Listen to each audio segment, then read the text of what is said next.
Daniel, what motivated you to run for office? Well, you know, I'm a math teacher, and obviously one doesn't go into teaching math with the expectation that it's going to become a stepping stone to a political career, and I was no different. But I just got so upset and frustrated early on in the Bush administration that I felt that I had to do something. And I started doing a lot of grassroots organizing work for a number of candidates. First the John Kerry campaign, and then a number of more local candidates, and found that I loved it. I loved reaching out to people, I loved including people in the process, and I wanted to make it my life's work. And going back to what you said about, you know, being a math professor, we saw in the 14th district in Illinois, Bill Foster, you know, win Denny Hastert's old seat, and his campaign obviously was centered around the fact that he wasn't your typical politician. He wasn't an attorney. He wasn't in politics all his life. He brought to the table a science background. What do you think your experience as a mathematics professor brings to the table? I would say three things.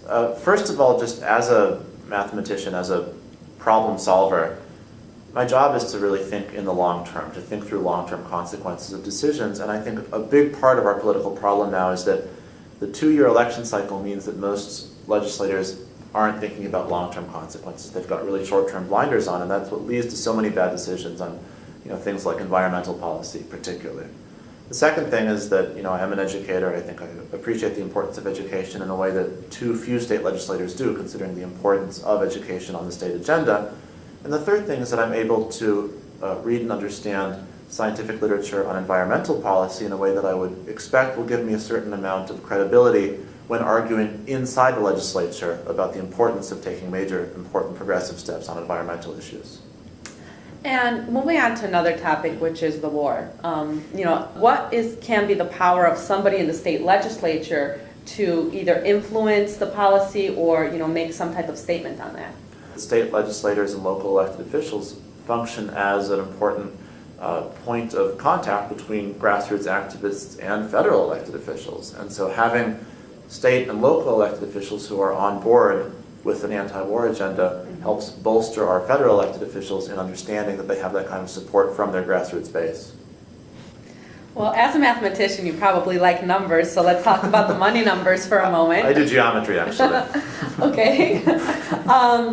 You obviously, you know, on a national campaign, we've seen the candidates raise upwards of, you know, $30–40 million a month.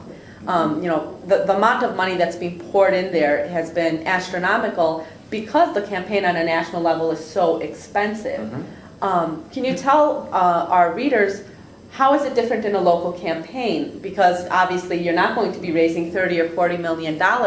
And is a dollar donated by a reader or by somebody in your district, does it go longer because it is a local race? Well, with the caveat that I'm a little biased, the fact of the matter is absolutely yes. I think that a small investment in this campaign goes very far simply because of the nature of the budget. You know, our budget's going to be in the ballpark of $400,000. If we can raise that money, we can win this race. And so a donation of $10, $25, $50 makes a tremendous amount of progress towards that goal.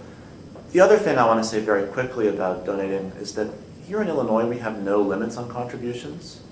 And so the influence of big money on Illinois politics is actually greater than federally. And there's been absolutely no move so far toward the kind of broad-based small donor fundraising that has been the hallmark of the Netroots. And I think the potential impact on the Illinois political culture of having a candidate get in with a kind of Netroots small donor base is tremendous. I think it's going to have a real value in demonstrating to other legislators that there are other ways to fund campaigns besides just going to the same small number of special interests, big donors, and corporations who typically fund all the campaigns in Illinois. Is it something that you'd be willing to explore in the state legislature to put a cap on the contributions to try and remedy that problem? I strongly support putting a cap on contributions. I strongly support banning corporate contributions, which is something we don't have right now. A foreign corporation could write me $1 million check if they were so inclined. Of course, I also support public financing entirely. We're very, very, very far from that in Illinois right now, but there's no question that that's my goal.